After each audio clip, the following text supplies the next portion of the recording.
Can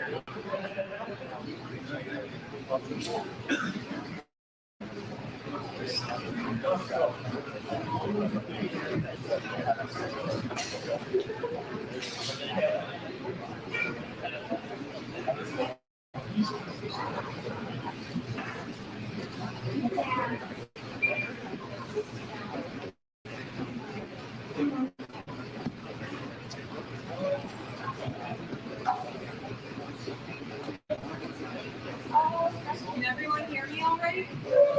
Yes, maybe? A little louder?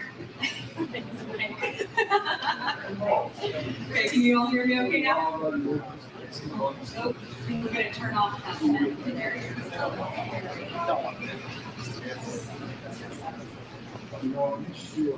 There it is. Good evening, everyone. My name is Devin Fisher. Let's go ahead and get started. Welcome to our second town hall meeting of the year. Thank you to everyone who's joined us here in person and everyone who's joining us via live stream, whether it be Facebook or YouTube. So for tonight's town hall meeting, we have a variety of guests, including city departments and our partner agencies. We ask that you hold your questions until the end for a Q&A session. And this time around, we're going to do it a little different. We're going to limit the questions to one question a person. And then after the Q&A portion, we invite you to meet with the different partner agencies around the room at the table. So without further ado, I'd like to introduce you to your District 5 representative and Mayor, Mayor Barajas.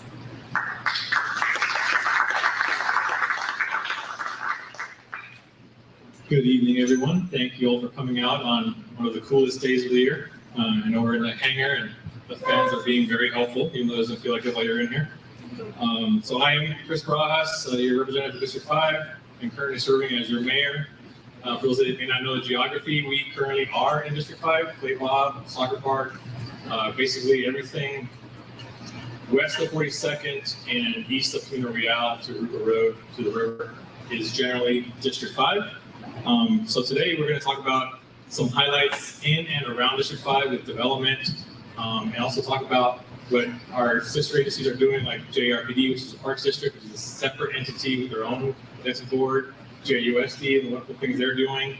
And then we'll talk also with CAL FIRE, Flight that's here, and RCSD, where most of District 5 gets their water, sewer, street lights, trash service, and many other services that you may not be aware of. So I really want to share my greatest gratitude for all of you being here. I think this is a good way to interact with our residents and to have an open dialogue and share what's going on in a more personal environment outside of City Hall, where we have rules like Brown Act and open meeting rules and things like that. This is where we can have a really good dialogue about that kind of stuff. So again, thank you for coming. And it is my pleasure to introduce the first presenter with Clay Bob Airport.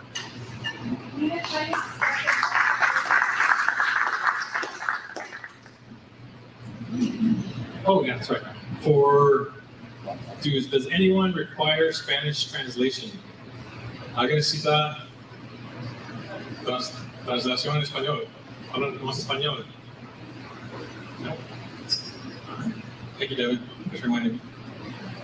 Yeah, this should.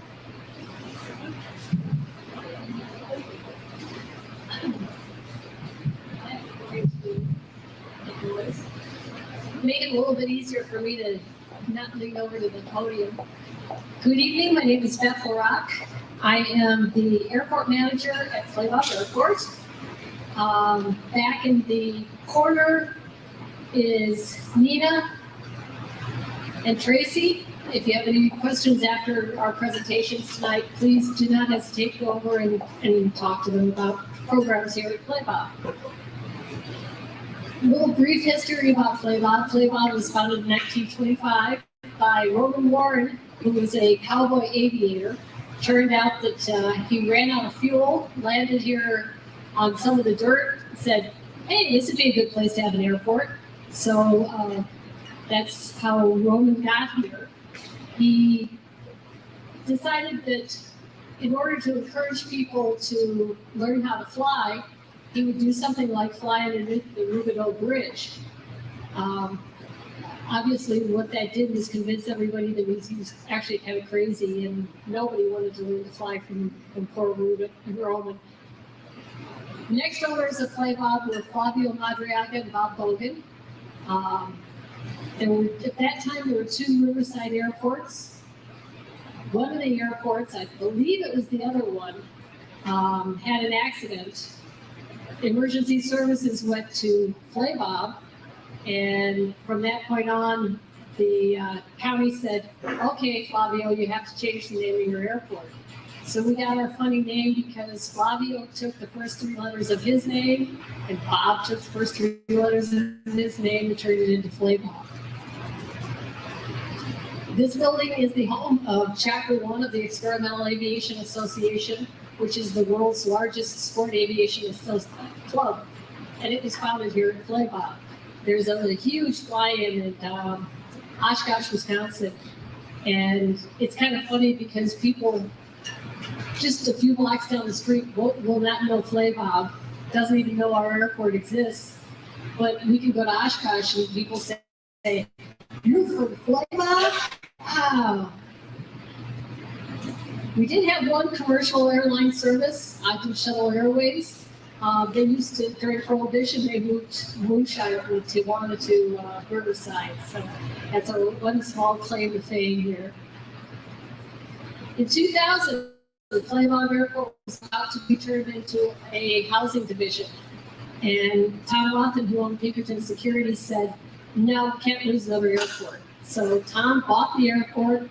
Said one thing that he'd always been involved with was youth education programs. So he turned it into what Play Bob is today. We are a privately owned public use airport, and we are owned by the Tom Wathen Center. We have a huge mission statement that puts me to sleep every time I read it, but basically the bottom line is we use the fascination of flight to inspire the love of learning. And our focus is on youth, veterans, disadvantaged, and the challenged. We have all sorts of different youth programs, as I've mentioned. The first one is Air Academies, which is kind of like day camp for kids. We bring them in for 2 to 4 day programs. We teach them about everything aviation related, propulsion, aerodynamics, lots of hands-on activities. And prior to COVID, we had about 140 students a year. We have Red Barn Aviation, which is kids 14 and up that meet Saturday mornings, and they restore aircraft. They're currently working on the Stetson 108 and the J3 Cub. That was the first youth project. It was in the Rocket Chief. That's what it looks like when it was finished. And we like to say that that's an airplane that built 38 kids. We're still in touch with a lot of the kids that were part of the Aranca project. We have field trips. We bring in mainly elementary school kids. Prior to COVID, we had about 1,400 a year that would show up, and we still do all sorts of different projects with them, just to pique their interest. EAA, which is again this facility, has the Eagles program, which once a month, third Saturday of the month, they fly anywhere from 30 to 60 kids, and they do that for free. We do have a pilot grant program for our really exceptional students that have a real passion for flying. We do what we can to try to help them to learn how to fly. One of the programs that we're most proud of is our Youth Opportunity Program. We bring in at-risk youth from the community. We give them a part-time job. We teach them how to work with in anything from aviation to, we also have an auto body class. And our goal is to get them off the streets, get them enthused about something else. Many of the instructors in this program are past gang members, so they understand what they're dealing with. We don't have great success, but those that have succeeded have done really well. So it's worth the effort. Our newest program is a rocketry program. We have a donor that decided that schools were not doing enough with rocketry. So we now have a rocketry lab. We use it for different education programs. We build rockets, and then that's the rocket lab, and then take them up to Mojave to launch them. And it's becoming an interesting program. We have 2 education facilities on Flabob. One is FAPA, Flabob Airport Preparatory Academy, which is a free public charter school, 7th through 12th grade. Jumped into the new facility in August of 2021. We also have Spartan School of Aeronautics and Technology. To work on aircraft, you have to be certified to work on aircraft. So you can go to Spartan School and become an airframe and power plant mechanic. We have several events through the year. Our newest adventure is something called the Grand Encampment, which was early June. Basically, we brought in reenactors from all over the southwestern states. We had everything from Abe Lincoln to that one picture is of a true Rosie the Riveter. She was one of them. We had airplanes, we had cannons, we had camps, we had all sorts of different things that, to try to bring some education as well as to the airport. We have something called Flabob Flying Circus, where it's basically a flying of really interesting aircraft. And our biggest event every year is Veterans Day. We are very focused on veterans, and this year, November 12th, we are planning in conjunction, hopefully with City of Harupa Valley, a big Veterans Day event, and combination parade and an event here. So please put that on your calendar, because Veterans Day is very special to us. And that's my last slide. Thank you very much. Any questions? So as you can see, Flabob Airport and all the services that they provide is a valuable asset to our city as a whole, to our students, to our youth, everyone that comes here, and to the adults, like the rocketry program and everything else. I can't thank Flabob enough for what they do and what they've expanded into. We did mention that we are looking forward to the Veterans Day Parade that is currently tentatively scheduled to go down Mission and end here at Flabob for a wonderful event to celebrate our veterans. And lastly, I will say too that, as was mentioned, there are a lot of folks in our city who don't know that Flabob Airport exists. And one of the things that we want to showcase with things like the Grand Encampment, with the Veterans Day Parade and the Veterans Day event, and more so, we are working on a specific plan to enshrine the airport for years to come, to make sure that it is the asset and protected that we want, that we need, and that is a huge benefit to our community. So with that, I will go on to our next presenter, which is Community Development Director Joe Perez. Updates from the Community Development Department. Good afternoon, everyone. I'm the unlucky presenter who gets to follow Beth, who talked about, what was it? Artillery Civil War reenactments, flying circus, World War I biplanes. So I'm the guy who gets to follow that. So that's thank you for that, guy. I'd like to talk just a few minutes about some of the development projects that will really are kind of in District 5 and near District 5 that I think will be very, very impactful to the community here. And one thing I do want to mention in leading up to this is we are really experiencing dramatic growth and dramatic development activity. It's really unprecedented, and it's in all facets of development. It's in commercial retail, it's in residential. We have some industrial manufacturing development that's occurring. So it's a very, very dynamic and exciting time here in Harupa Valley. But there's some projects that, again, I wanted to highlight for you that I think you're going to really like to see here. So I'm going to jump into it. So this first project, it's called the Shops at Harupa Valley. It's on the northeast corner of Mission and pyrite. So let's see if this works. Another pointer. So the northern portion of this site, it's about a 32-acre site. It's undeveloped right now. It's vacant. The northern portion is bounded by the 60 freeway.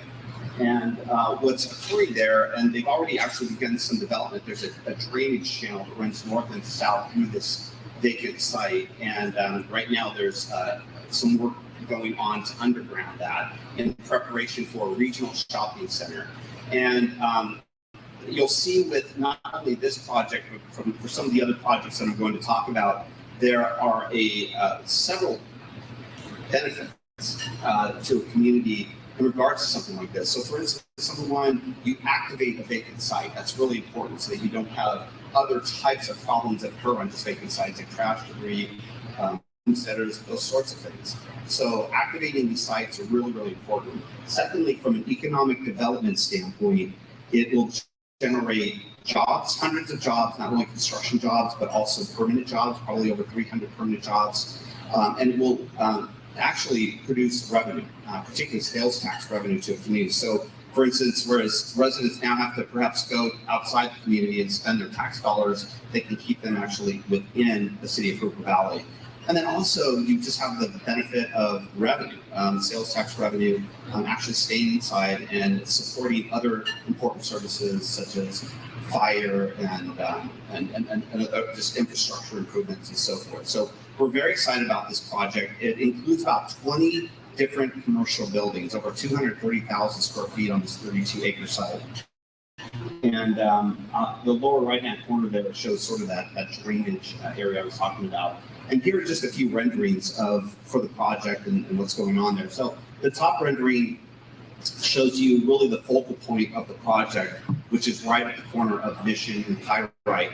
This is there'll be an outdoor eating area, kind of a gathering place with decorative furniture, a trellis, water features, outdoor plants for folks to dine and just relax there. So this is really the focal point of it. And then the middle rendering there that you see is a main anchor portion. It's sort of in the middle of the site. When you come off of Pyrite and you head east into the site, that's what you'll see. And one of the main anchor tenants here is going to be Aldi's. I think we all know that there's a great need for new grocery stores throughout the city. I think we have, I don't know how many, 82 Stater Brothers, and no knock on Stater Brothers, but we know that those grocery stores are pretty tired. So this is again going to be an Aldi's.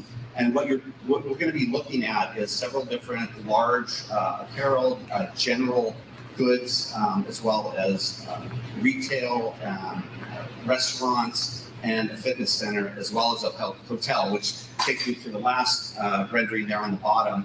There's proposed to be a 159-room hotel, 4-story, that will go there, and that will be wonderful. It will be support not only some of the activities and the recreation activities that we have here in town for folks who want to stay for those type of events, but anyone who wants to come in for the Grand Encampment, for instance, can come and stay here. And also it will generate additional revenue from a tax perspective as well. So this is a major project, regional project, and it is currently underway. The next project I'd like to bring to your attention, this is the former Kmart site over on it's in the De Anza Plaza over off of Limonite. Most of us know where this is. And what's going on there, they're going to be doing a complete facade improvement project there. So they're going to really modernize it. And they already have leases for a new Sprouts, as well as a Harbor Freight that's going in. And they're negotiating with Burlington Coat Factory and some other potential tenants at the site. It would include not only expansion of this main building area, but also potentially a new pad building up closer to Limonite. And this,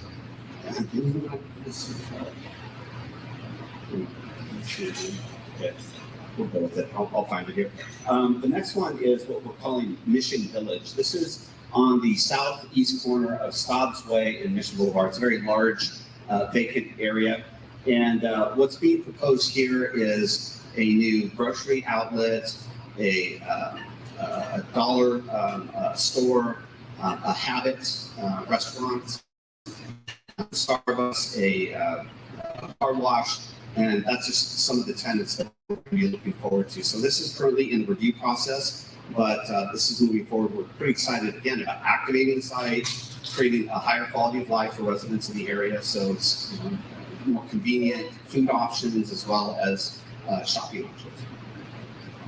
And this is the site I was looking for. So this is this is perhaps one of our very largest projects that are currently under review. This is called the District of Rupa Valley, and it's bounded on the north side by the 60 freeway, and on the east, it's the Santa Ana River, and then on the bottom, it's 34th Street, and then the left side or the west side would be Rubidoux. And the photo on the bottom is taken from Hall Avenue looking in the southeasterly direction, just to orient you. So this is a 250-acre site, and it's massive. You could fit 3 Disneylands on the site. And what's currently being proposed is a number of uses. So if we focus on sort of the middle portion of this slide, working in sort of a clockwise direction from the lower left-hand corner, there's going to be about a 15-acre commercial area that would be, again, sort of a shopping center feel to that. And then there's 2 sections, they're entitled retail commercial. So we'd be looking at types of uses like Mathis Brothers, where they would come in and they would assemble and store and have a showroom for furniture and so forth, so folks can go there, shop, and actually take the furniture from the site. So we're looking at those sorts of uses in the middle there, and then in the upper right-hand corner, there would be there's proposed to be an industrial building there on that site, and then as we move down to the lower right, there would be landscape buffering, and then there would be residential, and this would be different types of residential in terms of densities. And then moving towards the bottom of the map, essentially there would be a new park, and then some commercial with hospitality, meaning hotels and so forth. So this is currently going through the environmental impact review process. We anticipate that this will be presented to the Planning Commission and City Council this winter. And that concludes my presentation. I'd like to introduce So thank you, Joe. Great job, Joe. Appreciate the updates. As you can see, this was just really concentrated around District 5 or in District 5. We have a lot more projects. We have our city website for planning where it shows you all the proposals, what's in review, what has been approved, what's in construction. We really want to share that information, be very transparent with you, and get your feedback. So please always know you can email us, you can come, you can see me, talk to me. We're here to answer your questions, and we want to hear from you. So thank you, Joe. I think that was a very good, robust presentation of what's happening around, what's been approved, what's in construction, and what's being proposed. So with that, I'll go on to our next presenter, Mr. Paul Tor, Engineering. Thank you, Mayor. Okay, so we heard about the Freiburg Airport, then we have presentation from Joe, what is coming, nice buildings, nice shopping centers, and all those great things. Now we got to figure out how to get in and out from those buildings.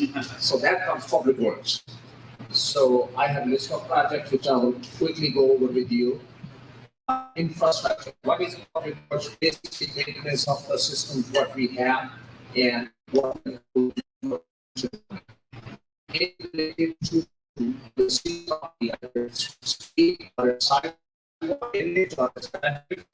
on and off, that's all work. So the first project which is shown on the screen is Mission Boulevard pavement. If you notice from Valley Way all the way to High, that's the first phase of the mission. Our mission stage affected speed, it was, of course, the condition of the roads is not that great throughout the community. So this is the first phase which was completed, before and after pictures. Now we are getting ready for the next phase, which is from Pyrite going further west to Belgrade. So first is the completed one. I will go to the proposed one. The second one was Pacific Avenue street improvements.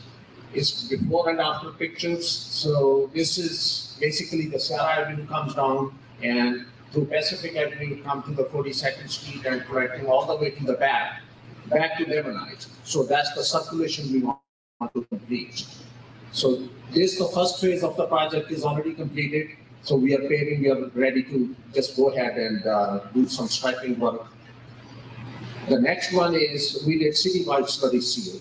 Annually, city council, looks at the money, what we have available, and allocates for various streets. So basically, the money we get is allocated to major collective streets where we need to fix the streets. Then we look at our local streets where we can put a portion of the money for our local residential streets which needs repair. And certainly, the need is much bigger than what the monies we have. So we do the slurry seal project where streets are in pretty good shape, but it needs some preventing maintenance. So we cover 8 or 10 streets annually to make sure the conditions of the street through the slurry seal process. So the project under construction right now, our major project is Hurupa grade separation. As you all know that we have Van Buren and Hurupa Road, there is a railroad bridge under construction. This is perhaps the most expensive project in the Riverside County transportation project. This project is state funded. It's city council and our assemblyman and the whole team put this funding together about 4 or 5 years ago. And this project is under construction and we anticipate completion sometime next year. To give you an idea, it's over $130 million project. It's a huge project. We're working with railroad. So basically, once this project is complete, hopefully it will improve our circulation, getting off from Van Buren, getting on from Van Buren and our local traffic. The next one is, I mentioned phase 2. That's the next phase of mission going east from Pyrite to Belgrade. So we divided the segment, the mission boulevard, into 3 phases. First one is complete. Second one, we're working on it right now this year. This project you will see in next 60 to 90 days completed. So this is already ready to go out and start construction. The next phase is again, we just mentioned about the Pacific we completed from the freeway or the north development from the north side, coming across the freeway hitting Mission. So this project will take from Mission to 42nd in front of school, curved gutter sidewalk, and eventually we will bring it back to complete up to Ammonite. So completing the circulation from north to side, north to south without going through the interchange, freeway interchanges. The next one we have, this is a grant funded project in Sunny Slope area. City received close to, I believe it's $2.8 million grant money. This is Safe Route to Schools money, HSIP project, Highway Safety Improvement Project, where we use this money to build the sidewalks, curb gutter sidewalk drainage around the schools. So this project is under design right now, and hopefully by end of this year, we will see construction in this area, in the Sunny Slope area. The next one we completed, as you know, that we have, about 98 to 100 signals throughout the city, traffic signals. Speeding is a major problem. People do speed, there are accidents happen, it creates a lot of other challenges which comes with that. Either it slips the street lights or it clips the traffic signal. To do that, we had a traffic calming program which we started. We did the study throughout the city and we identified certain areas where we can figure out how to slow down the traffic. So not only the drivers has to, figure it out, slow down, but at the same time we need to do the improvements where we can have traffic calming, just to figure it out how we can slow down the traffic so we don't see major accidents in the city. The 2 areas which are related where we have the speeding issues, which we noticed that needs immediate attention. One is the Crestmore Avenue or Crestmore Street, which connects back to part of this district connecting through 46 streets, and then it connects back to Lemonade. Other one is the Agate Street. These 2 projects, we identified the first one where we are going to do the traffic calming at the bicycle lanes, restripe the whole street and some sort of resurfacing. End of the day, to create some sort of traffic, calming in that area. As you know that we have soccer fields on Crestmore extension on 46 in that area, and the county office is there. So regional facilities for the county parks. So all that is one of the major concerns we have, and that project is already funded, or it's planned for the next year when we're going to work on this project and start the design for this year. Moving along, we have miscellaneous paving projects. We talked about major collector street. In addition to that, we have some spot locations where we need to repair the pavement, which is pretty bad. So we just pick up the spots at miscellaneous locations or various locations. For example, one of the streets, if you go to the City Hall on Lemonite from Archer to Pedley, so there's a middle, it's pretty bad. So we are looking into that, fixing that little stretch. Then we look at on Rubidoux, just on the north side of freeway, SR60, when you take the off ramp, you try to go north. So that's a little stretch about 800,000 feet. So these are the various locations we look at throughout the city. Our maintenance staff checks that out, and we try to fix those spots. In addition to that, we're also looking at some bigger streets like Agramansa. We know that's a pretty bad street, and we are trying to figure out the money where we are trying to tap some development projects where they will contribute. We are looking at the county, and we are trying to figure out to optimize the use of the money what we have for our infrastructure, especially the street paving. So these are various locations we are looking at, 600, 800 feet spot repairs, so to speak, on collector streets or residential streets.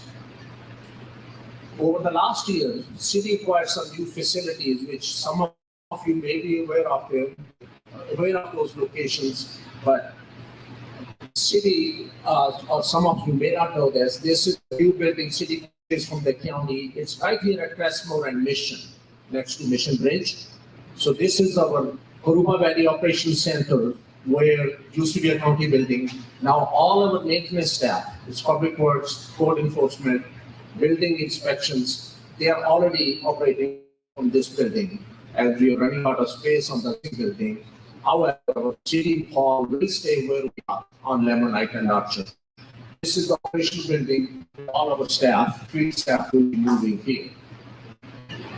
In addition to that, city also acquired Addie D. Smith Senior Center, which is now operated with the help of Open Space District for the shop. So this is an excellent building, which an excellent program for all our seniors, which are already in progress. And because of COVID, it was a little slow down, but we are back on track again. In addition to that, we are looking at, because there is an issue with people calling the city hall, making complaints to where to go. So we have a new Go program where you can go on your cell phone, you can report the complaint, you can, it will be automatically transmitted to city staff, and you can track it down, what is the progress, what has been done. So this is an electronic, you don't have to go to city hall, you don't have to call the city hall, just get into this website, just press the button from your cell phone and report the complaint so we can follow up. It automatically gets transferred to the respective department. So with that, that's Public Works.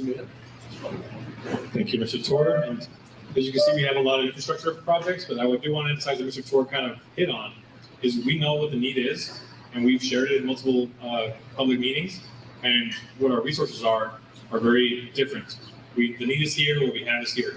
And as we work, as Mr. Perez's presentation, we see retail, hotel, the TOT tax, etc., all that potential sales tax that can now stay in our city goes right back so we can invest it into these infrastructure projects for our entire city, every community, so we can enjoy the bike paths, the sidewalks, and everything else that everyone's asking for. But again, I really want to emphasize, we know the need is here and our financial is here, and we're trying to close that gap. And again, just as with our development projects, we have a website. I've tasked our staff to work on GIS mapping, because I love GIS maps, to show which roads have been improved, which ones are scheduled to improve, which we know need to be improved, et cetera, and so forth.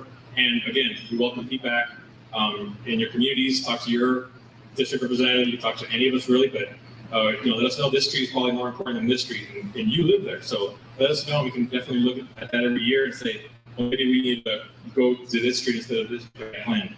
Without your feedback, we don't know that, and we're just looking based on our assessments from the staff. So with that, I'll go to our next presenter, Superintendent Dr. Hanson. Thank you, Mayor Barajas. It's a pleasure to be here tonight and give you updates for our school district. I want to recognize Trustee Garcia, who's with us tonight, and who is a tremendous support to our school district, along with the other board members and our administrative staff that are here as well with me tonight. So these are the couple of updates that I'd like to provide this evening. Talk a little bit about COVID. I know it kind of almost seems like old news, but we are still dealing with it in the schools in terms of guidelines and things that we need to follow. New start times for our high schools, that's a really important update. Our LEAP summer program, LEAP stands for Learning Engages All Possibilities. We in education really like to play with acronyms and such, so that's what we have created there. Our summer meal program, educational equity, campus safety measures, some of our construction updates, and some of the success we enjoy in our school district amongst our students and staff. So for COVID updates, it's really important to make clear that our students are not required to be vaccinated, nor are they required to wear masks in school. So those requirements, and so we're able to continue to our students into schools without those restrictions. However, due to the guidelines that are provided by the Department of Public Health for schools, our employees still need to be vaccinated. If they are not vaccinated, they need to be tested on a weekly basis. And so we continue to follow those guidelines as well. Some fun facts there that with community partners, we've administered more than 14,500 tests and held vaccination clinics throughout the community, distributing approximately 5,000 COVID vaccines. And so we have a great partnership with a variety of different partners that are able to offer clinics, not only for testing, but also to be vaccinated. New start time, this is really important. Portantino's bill, SB 328, goes into effect on July 1, which requires all high schools to start no late or no earlier than 8:30 a.m. So as many of you know, our high schools typically start right around 7:10, 7:15. So that pushes our start times back for the high schools to 8:30. And of course, as you can imagine, there are domino effects with those guidelines, which now will impact both the middle school and the elementary schools, some of them, their start times. So we have been communicating for the last 6 months or so to families to help them understand that at the high school level, our high schools will start at 8:30, and there may be some rippling effects for the elementary schools, and that will be impacted due to that law that goes into effect. We'll continue to send notices to our family as we approach the start of school in August.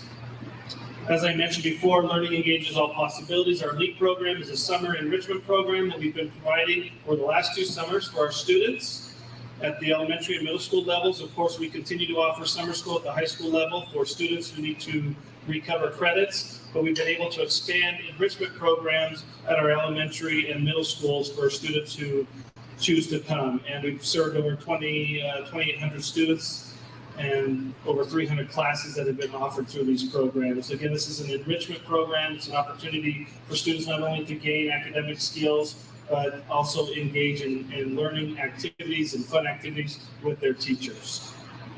Summer meals, we've been feeding students throughout the community all summer long through our LEAP program, as well as some community partners. The 2 public libraries and Life Church in Rubidoux continue to serve meals during lunchtime, 11 to 1, 11 and 12:30 to, I believe, 2 at various locations. We have more of that information at our table on the flyer. There's a QR code that you can scan, and we'll continue to offer free meals to our students through about mid-July. So we're proud of those efforts to continue to serve our students in that manner. Peru Unified School District believes in diversity, equity, and inclusion. We want to make sure that all of our students, every student who comes to us, feels comfortable, they feel safe, they feel included, so that they can receive an optimal education, the best educational experience possible. And so that's work that we are engaged in, not only for our staff and for our students, but as a district and an organization as a whole. is to ensure that those practices permeate throughout our organization. Campus safety measures. I know with the Baldy incident, there's a lot of concern with some of the safety measures at schools. So I thought it was important to share some of the things that we've been doing over the last few years. Part of it with Measure EE, the one that was passed back in 2014, as well as additional reinforcements that we provided over the years. Single point of entry is a really important piece. When we work closely with our law enforcement partners, and they walk the school sites, we evaluate our school sites and really try and harden our sites to eliminate, I guess eliminate probably is a strong word, and we know that it's never fully possible to eliminate all threats, but do our very best to detour threats from our schools. So single point of entry is really important. During school hours, the only way to access our school campuses is through the main office. We've included perimeter fencing, gates. All gates and doors remain locked during school hours. We've upgraded our fire safety equipment. We do regular drills for active assailants as well as fire drills. We have school resource officers at all of our high schools and our middle schools. Our middle school resource officers also take on the elementary feeder schools. And from my knowledge and talking with other school districts in Riverside County, we are, from what I understand, student to armed deputy ratio, we have the best in terms of ratio to students. So we're proud of that. Having our law enforcement really helps in those efforts. Drug dogs, obviously, we bring those in on occasion to do sweeps. As I mentioned before, doors remain locked. Windows and blinds, those have all been upgraded. We're continuing right now. In fact, we're doing a blinds inventory to make sure that all of our classrooms, not only exterior facing windows, but interior facing window hallways also have the appropriate window coverings. We continue those efforts. We were able to do a lot of this work with the modernization money as we modernize schools, but we still have a lot of schools that need the cameras and things of that nature that we've been able to accomplish with bond money. In terms of modernization projects, we've done a lot of work throughout the community. I know that if you work your way throughout the community, you'll see a lot of, in fact, in this area, West Riverside, Ina Arbuckle, and now Ruben High School. If you drive by Ruben High School, you'll see the concert hall going up. We anticipate that facility will open up in October, and we hope to occupy it this winter and the second semester and have our first concert, I believe, in December, where we'll have a ribbon cutting as well. So that's really exciting. At Ruben High School, Grupo Middle School is under modernization. We'll open up that new office and 8 classrooms in a couple of weeks. And then the next phase of that project will be modernizing the rest of that campus. And then Tross Street, we're starting that work as well. So we'll have a full modernization at Tross Street Elementary as well. And that's essentially will kind of take up the rest of the bond money that we have available to us. Del Sol, this requires a little bit of an expansion there. We're going to be putting in some more classrooms there at Del Sol due to some of the increase in housing and the returning students to the Group Unified School District from the Corona North School District over in that area. One thing that we're really proud of in our district with the Measure E money, that was a $144 million bond. We were able to access, we've been able to access up to $50 million from the state in additional money. Of course, we've got money coming from the various developments throughout the district. So that $144 million has turned into well over $200 million in projects, and we're very proud of our fiscal services division, our business services division, who oversee that, and they're great stewards of the money so that we can make the most out of the money that we have. Points of pride, we're very proud of our people. We're proud of our students. We're proud of our community. One of our teachers this year, Group of Middle School teacher Anthony Gomez, we just received word that he is the Riverside County Teacher of the Year. And so we're really excited. We celebrated him just at the end of the school year. They surprised him. The county superintendent came and surprised him in front of all of his students and his family, and that was a really neat event. One of our classified employees was recognized as the Tyson K-12 Hunger Hero. That's a federal program. We're excited for all the work that our staff do to bring pride to our community and our schools. I don't know if any of you watched the Texas Tech game, but Jonathan Garibay hit I think it was a 63 or 64-yard field goal. He is a Rubidoux High School graduate, and about 4 weeks ago, he signed with the Dallas Cowboys. So we're really proud of him. He came back a couple of weeks ago and met with our football players and had a camp there. So coming back to help our community. And then lastly, really want to brag on some of our students. Diana Lopez, she won a full ride scholarship to Wellesley College. Matthew Torre, full scholarship to Stanford University. So this is the caliber of students and staff that we have at Group Unified. We're extremely proud, and we are able to answer any questions back at our table at the end of the evening. So thank you very much.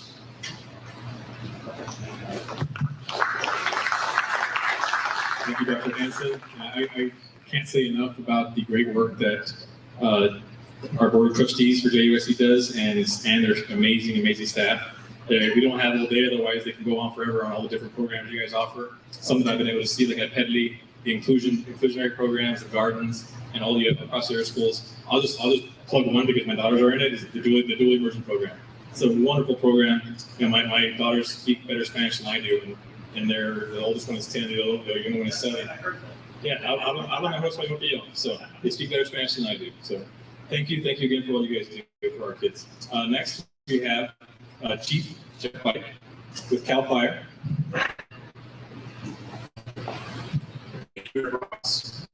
So on behalf of CAL FIRE Riverside County Fire Department Chief Bill, it's a pleasure to speak in front of you tonight. As the mayor said, my name is Jeff Pike. I'm the deputy chief that serves the western half of Riverside County. So CAL FIRE and the Riverside County Fire Department. I want to introduce in the back of the room there on my right, Andrew Kibbe, if you could raise your hand. Andrew Kibbe is one of your local battalion chiefs. That's his truck there, Battalion 14B, that serves the community day in and day out when he's on shift. And then next to him is Battalion Chief Brandon Smith. Brandon oversees our investigations and law enforcement bureau. So we will quickly go through our 10 minutes of the fire department update. A lot to put in 10 minutes, so I'll stay high altitude. But we will stay here all evening if that's what it takes to answer questions. Have a lot of events going on in the community, and we're here to provide you answers and solutions. So I'm going to break this into three sections here. High-level overview of the fire department that probably serves you every day. I'm going to talk about our past 2 incidents we've had within the last week. Our appreciation for all city staff.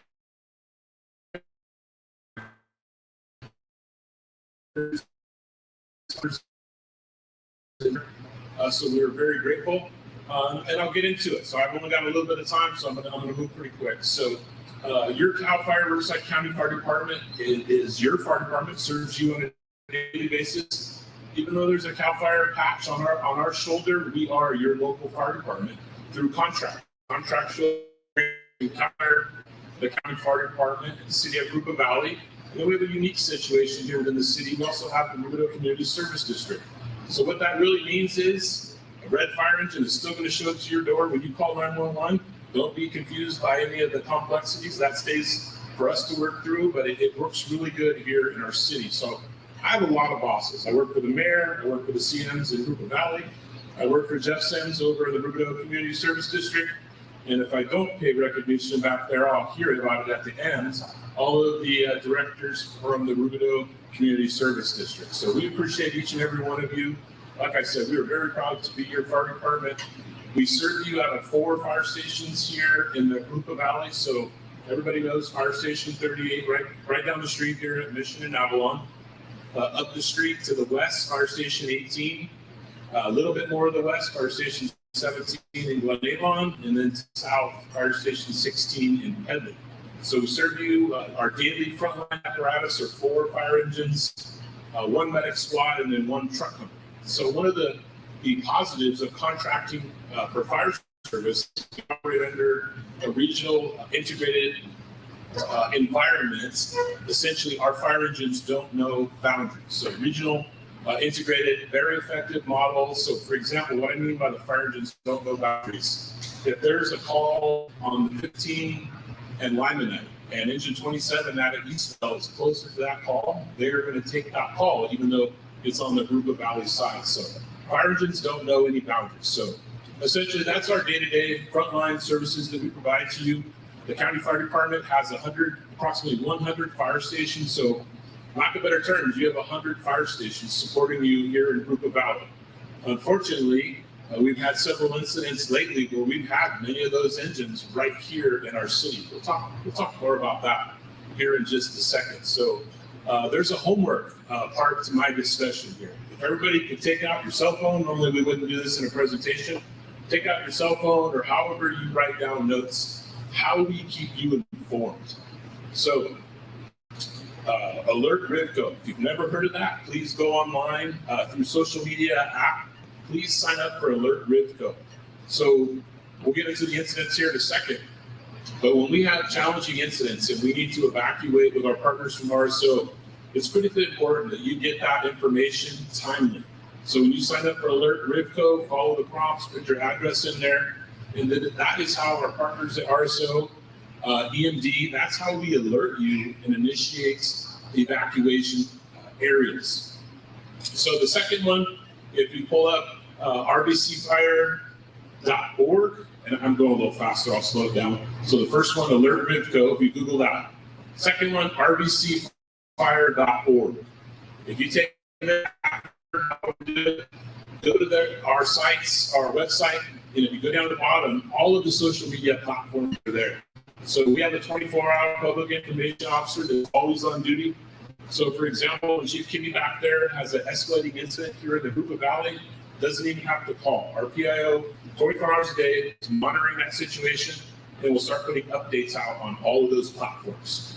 So Devin over there and our folks in the communications shop here in Rupa Valley, they can chime in, forward our message, add a local message on behalf of Rupa Valley, for example, where we're evacuating folks to, livestock, large animals. We have a lot of those in Rupa Valley. All of that information is available on those platforms. So I want to make sure everyone has the opportunity how to track us, follow us. It's a lot of info, but when that emergency is in your community, that's critically important. Okay, so let's talk about the last two incidents we've had here in the last week. Let's go back to June 17th, Limanites and El Palomino. We had the Palomino fire, 5 acres of heavy river bottom fuels there. Everybody in River Valley saw that. The flame lengths coming off of that river bottom fuels, that's very drop stress. The smoke column, very challenging incident. We mobilized lots of those. We had fire in the air and the ground. We were very fortunate. No structures destroyed, no significant injuries, but there were some huge challenges. We were right on the verge of evacuating the Brookdale Senior Living there at El Palomino, 588A1 El Palomino, across the Limonite there. Very fortunate. Our partners at RSO back there in force helped us implement the evacuations, probably buses from jails, which would have been much faster than the other way. We could have got buses out to the incident. We were prepared to have to evacuate 85 folks out of Brookdale Senior Living. So it's just challenging, but law enforcement resources are always here, ready to go when we have one of these incidents in our community. So the Palomino fire, we were able to mitigate that incident by about midnight, that June 7th. And the press release a few days ago, our CAL FIRE man back there have pulled that fire human cause, and it came out of a homeless encampment. There's still more information, kind of switching over to the law enforcement side. It takes time to put an investigation together. So that doesn't mean that we're done. Our folks continue to work on that investigation, but it's going to take time. A fact in wildland fire control, 95% of all wildland fires in California come back to human cause. So that's a staggering stats that we face as we deal with drought conditions, 100-degree weather. We're very challenged with wildland fires in our state. Okay, it's on to the next fire. Again, we can speak in great detail after. Please bring your questions up to the table back there. The Union Fire. Our folks fire. We received calls this past Saturday afternoon about 5 o'clock in. All of you are well aware that's what our southwest wind that comes up the river starts about 2 o'clock every day and goes till sundown. Had the fire, it was deemed the Union fire, but essentially started near Clay in general. That area behind In and Out back there. Got in alignment with that wind, ran the river bottom to the east, damaged approximately 5 homes, impacted the Rupa Hills Golf Course, some significant fire damage there. But again, no lives lost, no significant injuries, and no homes destroyed. And that is a significant reflection of those folks right over there from RSO getting community members out of the way. The firefighters' jobs are to put that fire out there. We can never under acknowledge our friends in law enforcement implementing those evacuations. So it takes us all. So as I start to wind down here, appreciation for our city staff. So there's 2 main water providers in the group about JCSD and Rubidoux Community Service District. So when you have approximately 50 fire engines all using water on an incident, it takes us all. It takes Jeff Sims and his team at RCSD to provide that water. They boost the water pressure for us. They're very timely supportive. Same with JCSD on the Palomino fire. Friends at law enforcement helping with the evacuations. Jose back there, I think that's Erwin sitting next to him. Those guys take a lot of flack working in code enforcement, but every day they help the fire department protect you when they're out there conducting weed abatement. I know no one's happy. You can put us in the mail, cut the weeds, but it's not just Erwin and Jose and their team, it's us as the fire department. Let you provide the defense, we'll provide the offense. So greatly appreciated back there to code enforcement. Devin sharing our information.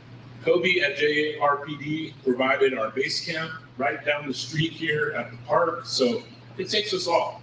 Last, I want to share, currently right now, he holds the status of my favorite employee at City Hall, but Paul Tour.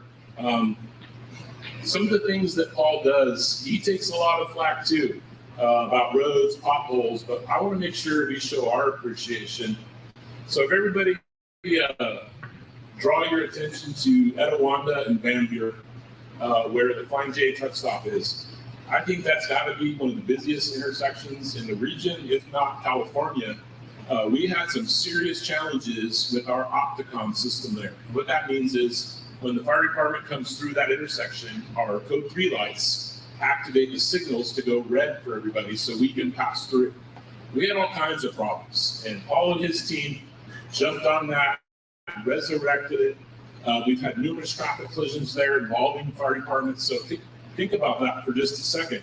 If we get hung up in that intersection, we're delayed getting to you. So hats off to Paul and his team for that. And then last but not least, everybody knows where our fire station 16 is on Limonite and Corey. Limonite, very busy street. So put yourself on engine 16 at 5 o'clock in the afternoon, and you got to pull out of there for a call, and you have west or eastbound traffic eye to eye with that fire truck driver who's got to pull out for that traffic on average 10 to 12 times a day.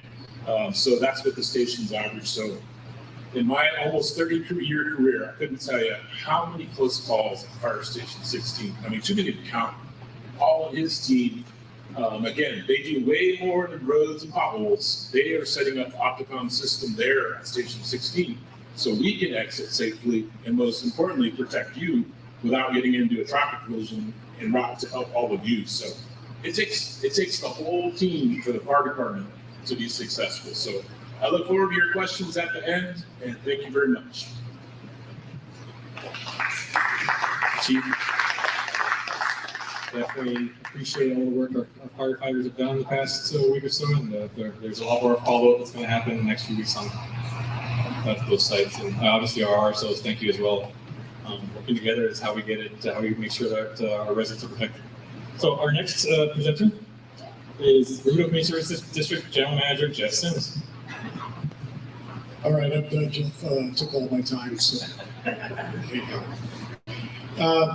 So Rubidoux Community Services does all the stuff that you don't see and you don't really hear is the thing about it until it doesn't work. So you know it doesn't work when the water doesn't come out of the pipe and the poop doesn't go out down the toilet. So sorry, that's what we do.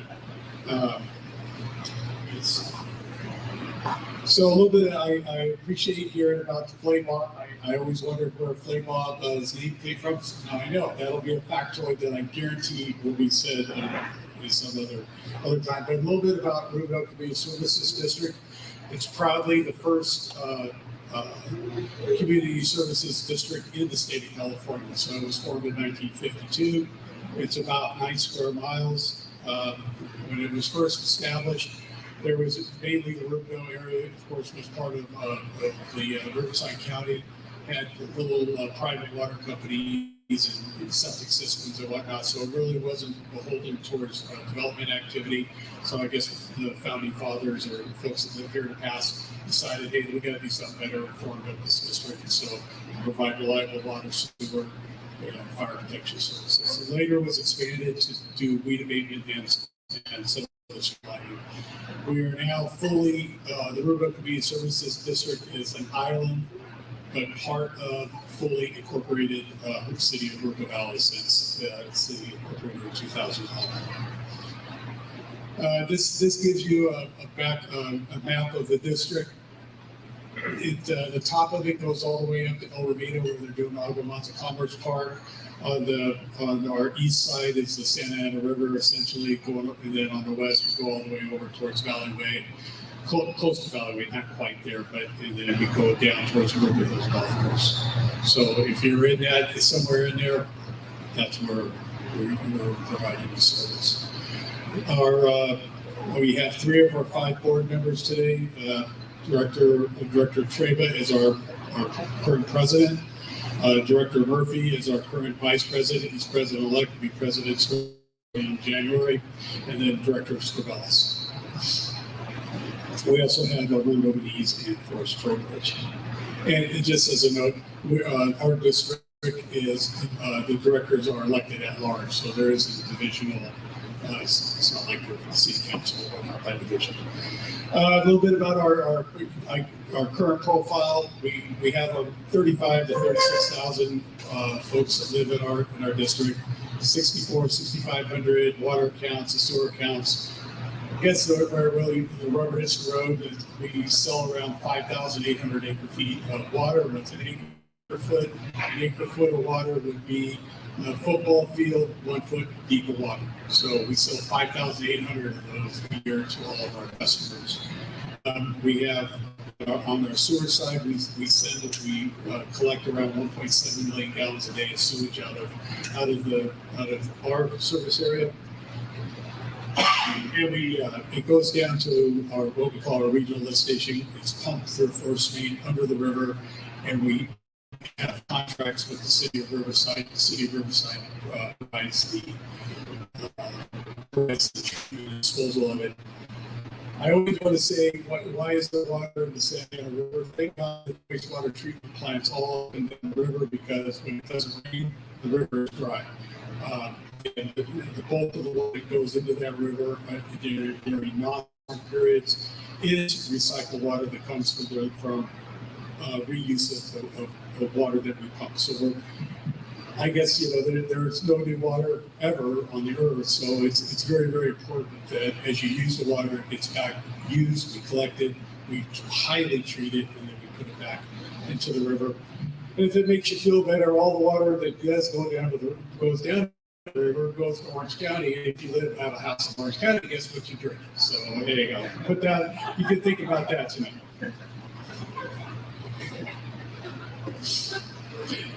Jeff talked about I'm not his boss. We're a funder of his operation. So, but he does come and give reports to our board.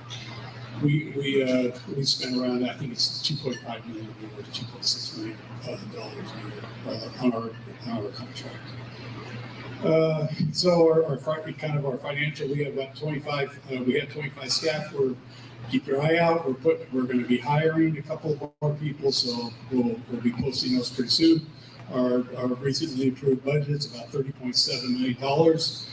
Our revenue sources mainly come for the rates that you pay, some development fees, which we have been seeing an increase as recognized with the Lennar project. There's quite a few Hogmans and stuff that's going in. So we're glad that new development is happening because it has a direct impact on the property tax increment that the district receives. So that not only helps the city, but also helps our district as well. I'm going to be the bad guy, talk about a little bit about money, but we just went through all of our rate hearings and whatnot. So just for full disclosure and transparency, the average customer using around 19 units of water with a 3/4 inch meter and a 90-gallon bin, and sewer is going to be paid around $136. That's with our new rates. So that's the average bill. Our water supply is 100% local groundwater. I used to work for another water district, and I retired back in 2017, and somehow I found in 2 years, I guess I still had a little gas in the tank, so I wound up coming here in 2019.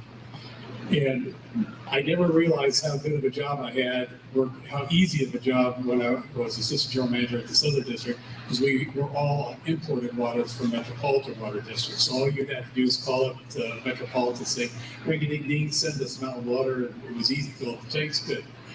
Here, we're 100% reliant on groundwater. So we have six wells that we produce the water, and one of the other things when I first started working here back in 2019, I said, I wonder how the groundwater basin levels been historically, because that would be a bummer to become the general manager and find out that there's no water in the groundwater basin. And so we went back and looked at the historical groundwater levels in the Riverside South basins, which is where we pump out of. And that basin is just rock solid. And it's in a fortunate location because it's at the downstream end of quite a few of the Santa Ana River basins. So it has great connectivity in the groundwater basin, so it's a great benefit to here. The bad thing about the water, there's lots of it, but there's a lot of stuff in it. So we have a very extensive amount of treatment that goes into producing our potable water. As you can see there, we have the Anita Smith plant and the Leland Thompson plant, where we operate both ion exchange and granular activated carbons to take out PFOA, PFOS, nitrates, 1, 2, 3, PCP, you name it, it's in it. But our consumer confidence report that will be going out in your bill, you can look at it. We bring those down to all meeting or below the Division of Drinking Water requirements that the state has. So it's very safe. In fact, I'd say it's safer than probably it's more stringently regulated. Wastewater, we talked about it. The fire station, we already talked about that. We own the fire station, and so we've been working with Jeff at this. We having some landscaping security walls around it. We have people like to get in there and do things. This is an important slide here. You will be getting, and we have copies if you can't wait to read it. There's a lot of fine print, but if you sleep, this is a great read. It's our consumer confidence report. It's our water quality for our calendar year of 2021. I should be getting those in your bill. So, and then everybody reads in the paper about drought concerns, where there's water crisis. True, I'm not going to get on the soapbox about what's causing the problem. I have my beliefs about it. I think there is quite a bit of water in the state. It just needs to be managed better. The water groups are working to educate the water policymakers in Sacramento about that. But for right now, the fix is there. So we need to be careful about the use of the water. So we're going to be going to our board and asking to go to a stage 2 water conservation, which would be a voluntary 20% cut. So please use your water wisely. You're also going to be receiving, or if you not haven't already, from us and also from the City of Europa Valley and BirdTech, there's this new, there is a law called Senate Bill 1383, and the gist of that rule is the state has decided they're trying to reduce the amount of organics that go into your trash. So what the idea here is organics like your banana peels and meat scraps and stuff like that, as it decomposes, it gives off methane. So they're trying to figure out a way to reduce that going into the air. So SB 1383 is requiring now that we are supposed to, all of our customers are supposed to keep their scraps, food, organic scraps, put them in a plastic bag, and then collect them, and then put them in your recycle bin. And then when the recycle bin gets, or not recycle, the green waste bin, excuse me, when that gets picked up, then you need at the transfer station, do something with it. Anyhow, that is a new rule. You'll be seeing things on that. I fully anticipate as this program has maturation, there are programmatic expenses for inspections and reporting and things like that we have to do the calorie cycle. Both the city will be with their contract with ProTech. RCSD is dealing that with also with ProTech. At the end of the day, these are going to probably be pass-through costs that are going to be borne by the customers. So keep your eye open on that. The other thing is COVID. We were all water agencies were not allowed to shut off anybody for not paying a bill for about 2 years. So as you can imagine, our arrearages on customer bills got up to almost $400,000. So we're like, wow, this is great. And but the state did come through, and we were able to get some funding back.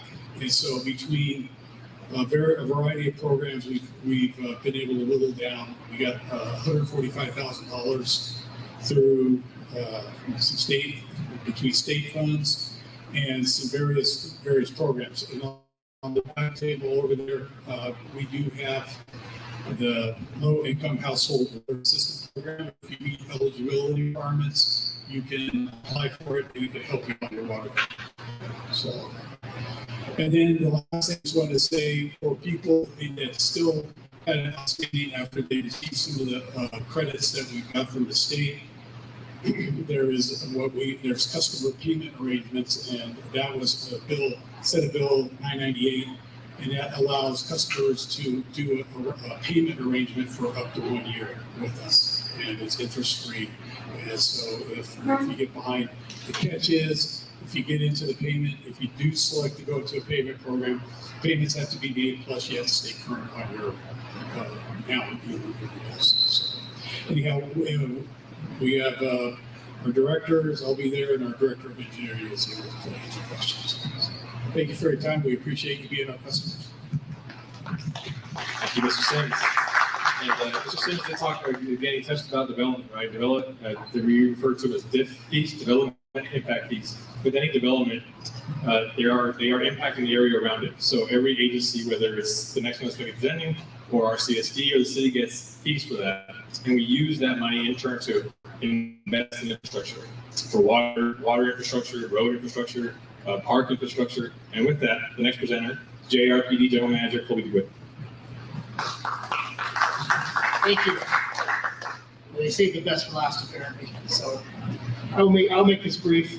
I'd like to start out by introducing we have 4 board members here tonight: Kim Gerald Johnson, Ross Lasia, Jose Luis Godinez, and Edgar Castellan.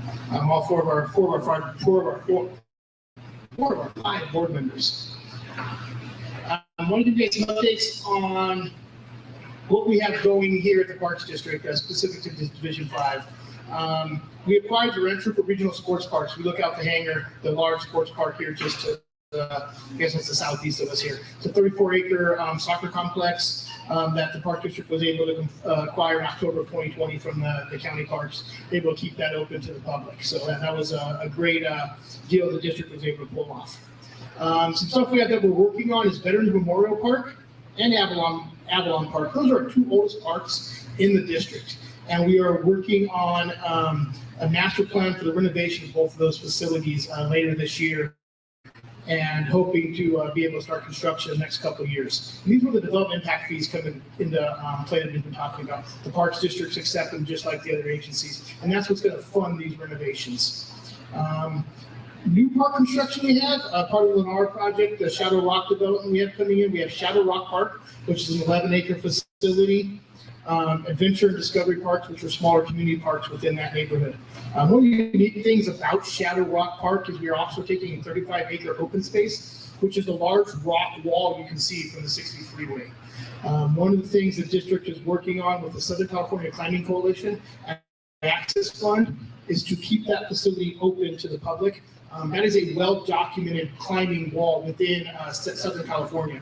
There's actually two different books written on it with 300 documented climbing routes. So it's really cool to see. Once it opens back up, I know a lot of the residents live over there, like sitting there in their front yards and watching the guys and girls climb on the weekends. So we're excited to be able to keep that available.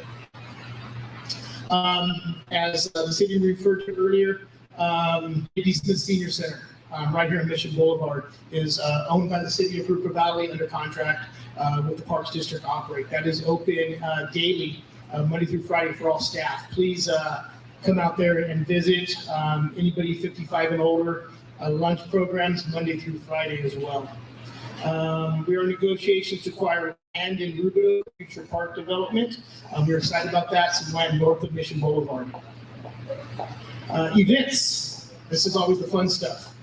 This Sunday, Vernola Family Park will be our 24th annual Independence Celebration. Contrary to popular belief, we did not take away the Mount Rubidoux fireworks display. That is in the city of Riverside. That is not, it was never put on by the city or by the Parks District. We do have concerts in the parks. This past Tuesday, 1 week ago from tonight, was over here at the Rancho River Regional Sports Park. And they resume, I believe it's July 12th. We're doing our Jumper Fest, which will be here at the Rancho Regional Sports Park in September. Our Fall Spooktacular will be back here at the Rancho Sports Park in October. Breakfast with Santa is at the Skyview Event Center. Snow Days at Vernola Park. Our Extravaganza will be at Agate. And then our Fiesta in the Park, which will be our newest event, will be back here at Rancho Rupa next May. And that's going to be a great big event that we're really excited to have coming. Like I said, keeping this brief for everybody, but I just wanted to thank the city for hosting this and all the other agencies here represented tonight. I don't know if the public realizes how much we work together on a regular basis. I've been dealing with Jeff at JCSD, or I'm sorry, at Rubidoux Community Services District regarding water issues at Shadow Rock Park. Saturday, I got a call as I was sitting down for dinner from Battalion Chief Tibby back here. Hey, Colby, we got a fire going. Can I use the sports park for our guys for the weekend to camp out? And like we were talking about, they're already there. There's like 15 trucks already there. He's already called. He's calling to ask permission later on. But these are the relationships we have because we work together on a regular basis. City staff, we work with them on a regular basis as well to keep these activities, to keep the parks open and available for the public. So instead I keep it short for you guys. Get us back on track here because Chief. A little long, but that's right. Any other questions? We'll be available at our table. We have all the fun stuff back there too, so please come see us.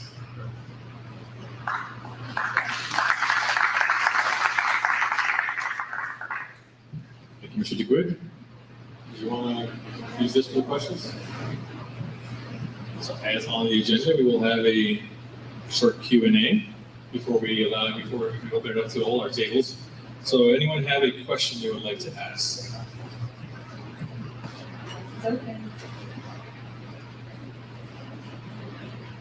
Awesome. I mean, we've answered a lot of questions already, which is very good, or we wait until after and you can come ask me directly, it doesn't matter. So, any questions? All right. Are we watching online? So if you have any questions online? There was none that came in so far. Okay. Well, I don't. If they are coming in online right now, I'll get right back to you. All right. If they are, we'll be sure to answer them, but I don't want to sit here in silence a little bit. So I want to open it up, go to the, we have every department that spoke today, go ask them directly. We have some of the electeds in the parks and our trustee, Robert Garcia, our CSD directors over there, and we have 4 of our park directors. So if you guys have questions, we have our RSO, fire, city staff, different city departments, code enforcement, engineering, public works, JUSD, play Bob. Please hang around, talk, and if you want to talk to me, come find me as well. So thank you again for coming. Thank you for those watching. Reach out to me, reach out to any of your council member. We are here to serve you. And for those that have never got my newsletter, go to chrisbarajas.com and you can get it signed for newsletter for District 5. Thank you. Mr. Sims wants to.